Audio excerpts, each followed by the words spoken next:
नमस्कार, मी अजित चव्हाण। 26 जुलै 2005चा तो दिवस आठवला की मुंबईकरांच्या काळजात आजही धडकी भरते। त्या दिवशी मुंबईवर निसर्ग जणू कोपला होता। मुसळधार पाऊस सतत कोसळत होता आणि त्यामुळेच अवघी मुंबई जलमय झाली। त्या घटनेला 10 वर्षांचा काळ लोटलाय। या एका दशकाच्या कालावधीत आपण कोणता धडा या पावसापासून घेतला होता? पुन्हा अशी सक्षम आपत्ती व्यवस्थापन यंत्रणा आपण या 10 वर्षात उभारू शकलो का? या सगळ्या महत्त्वाच्या आणि अक्षरशः मुंबईकरांच्या जीवन मरणाचा प्रश्न असणाऱ्या या सगळ्या प्रश्नांचा वेध आपण घेणार आहोत 26 जुलै ते 26 जुलै जैसे थे या खास कार्यक्रमात।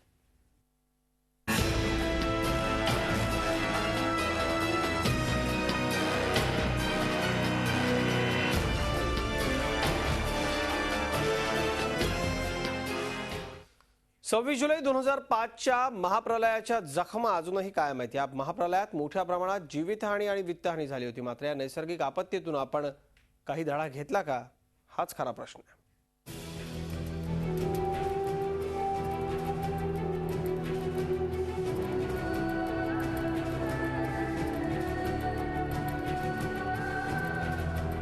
सव्वीस जुलै 2005 हा दिवस मुंबईकर कधीच विसरू शकत नाही, कारण याच दिवशी एका महाप्रलयाचा सामना मुंबईकरांनी केला होता। अवघी मुंबई जलमय झाली होती। म्हणूनच आज 10 वर्षांनंतरही 26 जुलैचा दिवस आला की मुंबईकरांच्या मनात शंकेची पाल चुकचुकते।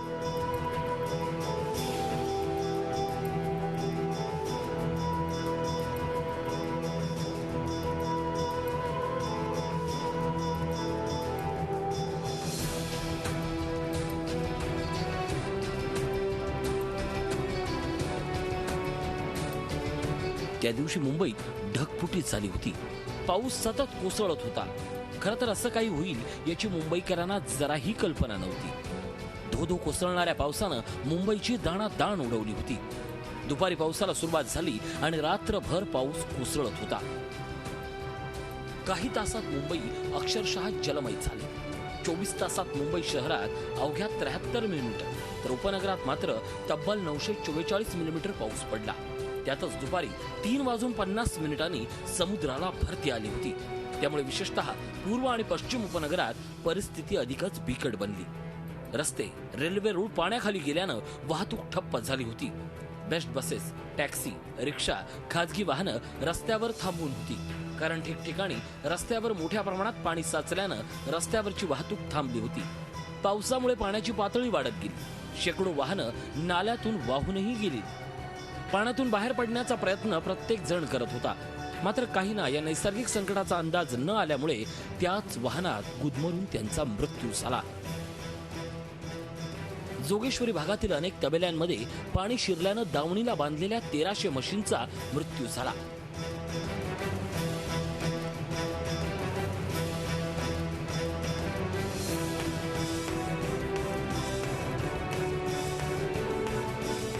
दरड कोसळण्याच्या घटनाही जागोजागी होत होत्या। त्यापैकी साकीनाक्याला दरड कोसळून झालेल्या दुर्घटनेत 83 जणांचा जीव गेला।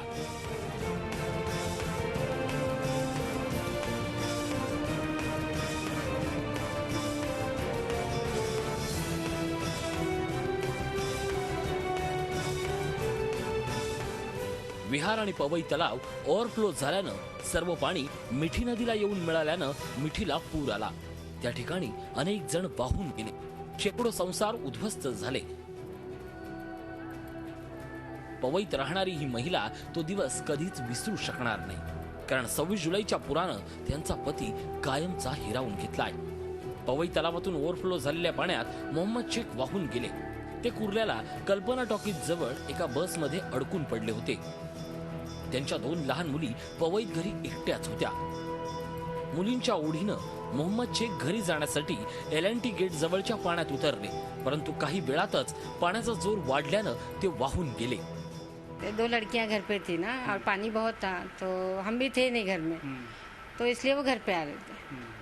तो फिर बाद में वो अंदर फंस के किसी को चिल्ला भी रहे थे, बोलते वो घर वाले भी बोल रहे थे उधर के कि उधर एक है घर अंदर गेट के अंदर। तो हमको मालूम नहीं था क्योंकि पानी पूरा भरा हुआ था, हम लोग दरवाज़ा खोल ही नहीं सकते थे, हम लोग खुद ही फंसे हुए थे पानी में, इसलिए हमने दरवाज़ा नहीं खोला। हमको नहीं मालूम कि सुबह आवाज़ दे रहा है बोल के। फिर सुबह पता चला। सरकारकडून आर्थिक मदत मिळाली, परंतु घरचा करता पुरुष गेला. शेख यांच्याप्रमाणे मुंबईतील शेकडो कुटुंबांनी आपल्या घरातील कोणीतरी गमावले, तर अनेकांची घरं पुरात वाहून गेली. शेकडो लोक जखमी झाले होते. शेकडो कोटींचं नुकसान झालं होतं.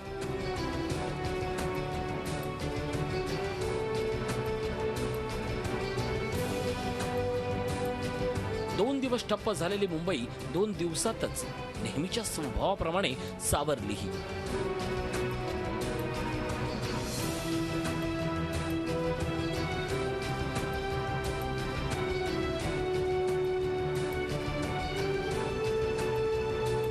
परंतु संकट काही थांबत नव्हते. 28 जुलैच्या रात्री जुहूतल्या नेहरू नगर झोपडपट्टीत सुनामीची अफवा उठली आणि चेंगराचेंगरीत 19 जणांचा मृत्यू झाला. पूर उसरल्यानंतर मुंबईत रोगराईही मोठ्या प्रमाणात उफाळून आली. Lepto, dengue, malaria, cholera, swine flu सारख्या साथीच्या आजारांनी मुंबईकरांना हैराण केलं. तसंच पुरानंतर शहरात सर्वत्र कचऱ्याचं साम्राज्य पसरलं होतं.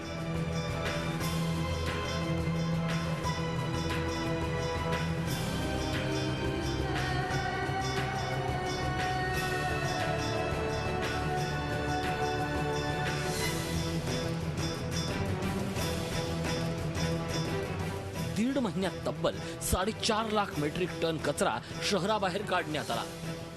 26 जुलैच्या या दुर्घटनेनंतर मुंबईबरोबरच देशातील इतर शहरांमध्येही पूर आपत्ती व्यवस्थापन किती गरजेचं आहे हे कळून आलं. मुंबईतल्या पुराबाबत राज्य सरकारनं डॉक्टर माधव चितळे यांच्या अध्यक्षतेखाली सत्यशोधन समिती नियुक्त केली. या समितीनेही मुंबई महापालिकेला महत्त्वपूर्ण शिफारशी केल्या. तसंच 1993 साली सुरू झालेला पण नंतरच्या काळात धूळ खात पडलेला ब्रेमस्टॉवेड प्रोजेक्ट बीएमसीनं पुन्हा हाती घेतला. यासाठी केंद्र सरकारनेही 1200 कोटी रुपयांची मदत केली.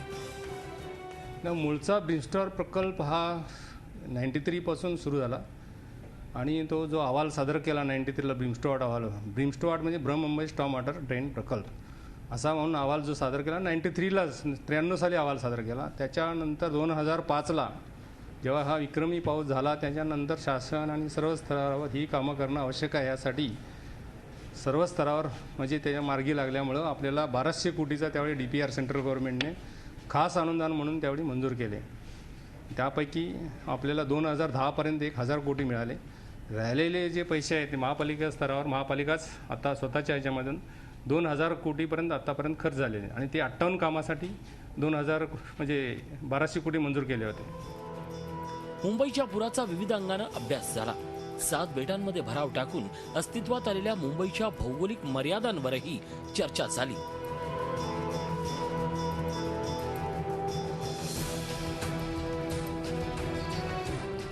मुंबईच्या 26 जुलैच्या आपत्तीनंतर 26 जुलै 2005च्या आपत्तीनंतर तिथं झालेल्या प्रचंड नुकसानीनंतर चितळे समिती नेमण्यात आली. चितळे समितीने खूप काळ त्याचा अभ्यास केला आणि साधारण 2006मध्ये त्यांनी त्यांचा अहवाल दिला.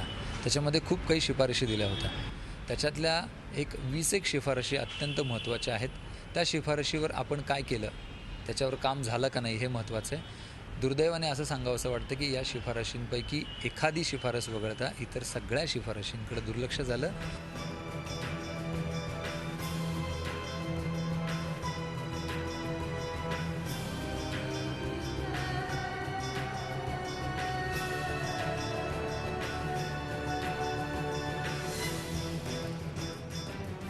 सव्वीस जुलैची आपत्ती ही निसर्गनिर्मित तर होतीच, त्यापेक्षा ती अधिक मानवनिर्मित होती. निसर्गाचा समतोल राखून विकास होण्याऐवजी निसर्गाच्या ऱ्हासातून विकास सुरू आहे, जो भविष्यासाठी धोकादायक आहे. मुंबईच्या भौगोलिक मर्यादा लक्षात घेऊन नवे प्रकल्प आणायला हवेत. समुद्रात भर घालून आपण त्याला आणखीन किती आत लुटणार याचा विचार करण्याची गरज निर्माण झाली आहे. कृष्णात पाटील, झी मीडिया, मुंबई. गेल्या 10 वर्षात मुंबईत काय बदल झाले, अशा संकटांचा सामना करण्याकरता मुंबई महानगरपालिका आणि राज्य सरकार खरंच सज्ज आहे का?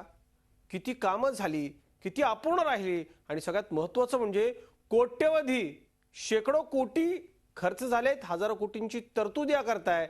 नेमकं झालंय काय? आपला पैसा गेला कुठं? मिठीचं पाणी कसं आणि किती दिवसात किती खोल या सगळ्यात मुरलंय? पाहूयात एक रिपोर्ट. 26 जुलैला सर्वाधिक हाहाकार माजला तो मिठी नदीला आलेल्या पुरामुळं. त्याच मिठी नदीच्या उगमाजवळ आपण उभे आहोत. मिठी नदीचं इतकं स्वच्छ आणि सुंदर रूप तुम्हाला या ठिकाणीच पाहायला मिळेल. कारण 1 किलोमीटर अंतर गेल्यानंतर याच मिठी नदीचं रूपांतर तुम्हाला नाल्यामध्ये होताना दिसतं. मुंबईमध्ये दहिसर, ओशिवरा, पोयसर आणि मिठी अशा 4 नद्या वाहतात. यापैकी सर्वात मोठी, महत्वाची आणि दक्षिणेकडे वाहणारी नदी म्हणजे मिठी नदी. विहार आणि पवई तलाव ओव्हरफ्लो झाल्यानंतर ते पाणी मिठी नदीत येतं. 17.84 किलोमीटर लांब असलेल्या मिठीची रुंदी मात्र दोन्ही बाजूंच्या झोपड्यांनी केलेल्या अतिक्रमणामुळे नाल्यात रूपांतरित झाली होती. तसंच तिची खोलीही कमी होती. त्यामुळं मिठी नदीला आलेल्या पुरात सर्वाधिक हानी झाली होती. 26 जुलैच्या प्रलयानंतर मिठी नदी विकास प्रकल्पाकरता 1650 कोटी रुपयांची तरतूद करण्यात आली. त्यापैकी आतापर्यंत 650 कोटींचा खर्च करण्यात आलाय.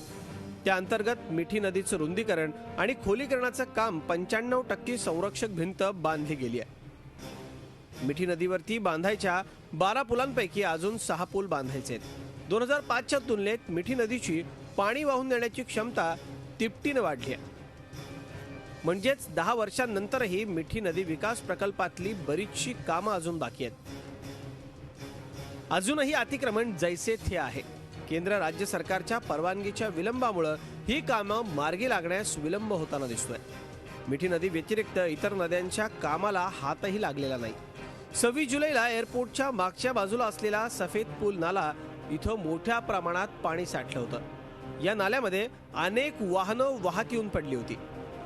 सफेद पूल नाला आणि मिठी नदीचा या ठिकाणी संगम झाला असून 26 जुलैच्या पावसात पाण्याच्या प्रेशरमुळं ही संरक्षक भिंत तुटून सर्व पाणी विमानतळात घुसलं आणि त्या ठिकाणची जी हवाई वाहतूक आहे ती विस्कळीत झाली.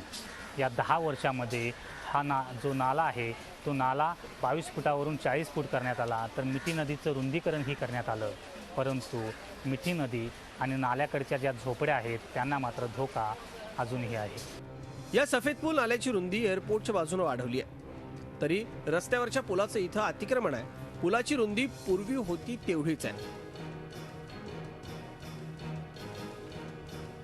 त्यामुळं पुढे रुंदी वाढवून काय फायदा झाला असा प्रश्न इथले स्थानिक विचारतात. नाले मोठे केले, लेकिन जे खरी परिस्थिती होताचा पुलच्या ह्यानी विस्तारीकरण केलंच नाही. जे गाला त्यांनी तोडला होता ते पण आता अतिक्रमण झाली. त्यालावर स्वतःचे गालाचे जे मालिक आहे त्या पुलावर स्वतःच्या व्यवसायासाठी त्यांनी ब्रिज बांधला आहे. मी यलवाडचा ऑफिसरला तक्रार केले होता की साहेब जे पाऊस येतात यांच्या अगोदर त्या तुम्ही जे खाजगी साठी जे ब्रिज बांधले त्याला तुम्ही तोडा.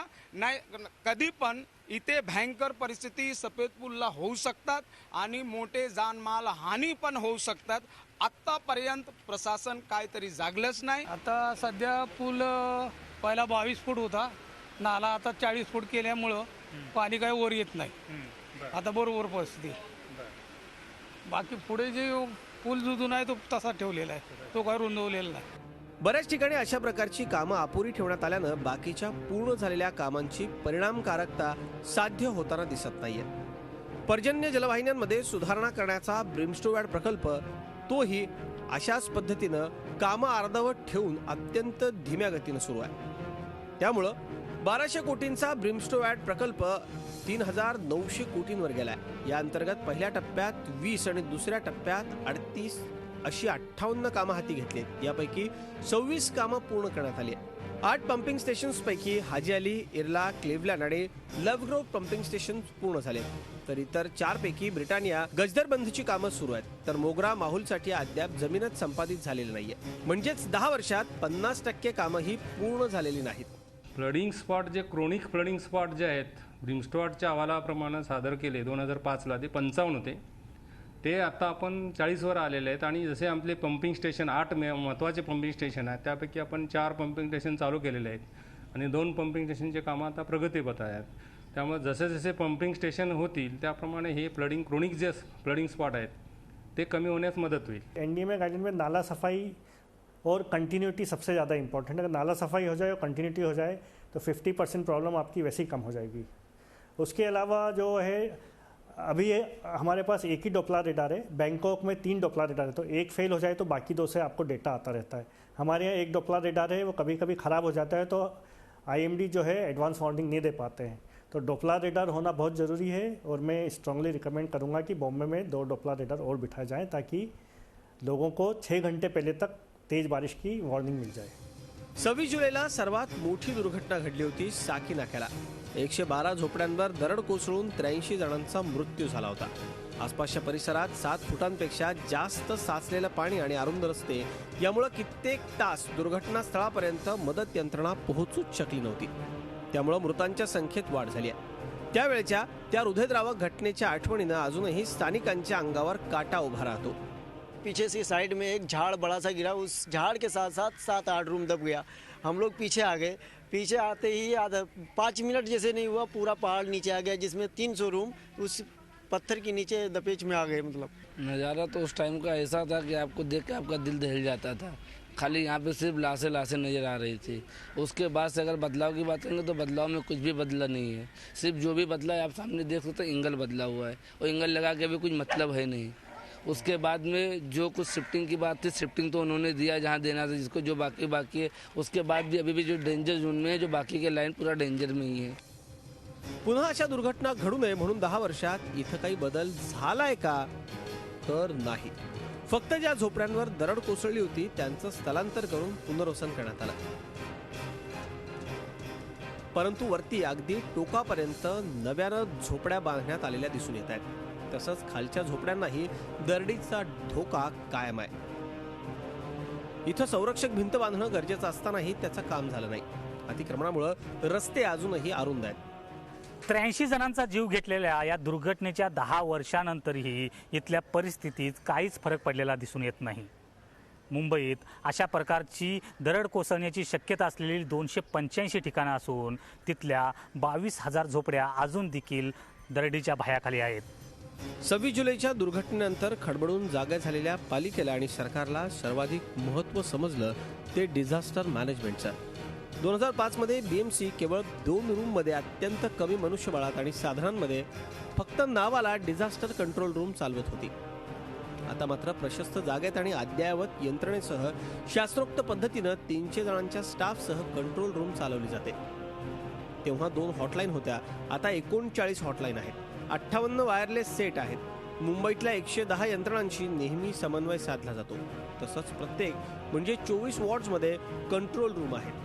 शहरात 230 ठिकाणी CCTVचं जाळं आहे। परिणामी मुंबईच्या कुठल्याही कोपऱ्यात काहीही घडलं तर सर्वात आधी माहिती कंट्रोल रूमला कळते आणि त्यानुसार संबंधित ठिकाणावर मदत यंत्रणा पोहोचवली जाते। आणीबाणी प्रसंगी स्वतः आयुक्त, अतिरिक्त आयुक्त कंट्रोल रूममधून परिस्थितीवर लक्ष ठेवून असतात।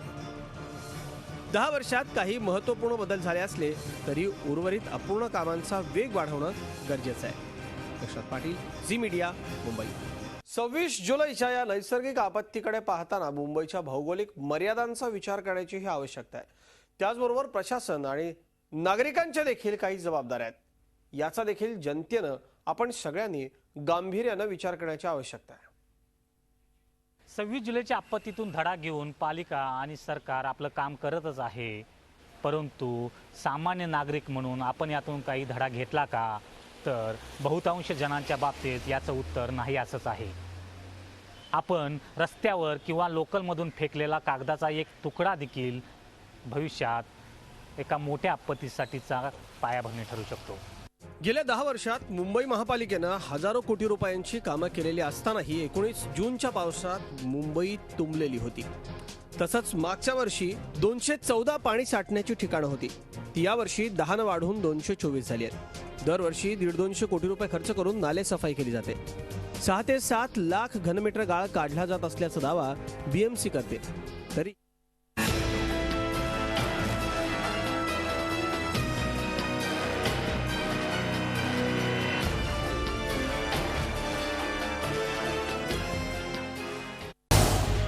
झी 24 तास रहा एक पाऊल पुढे।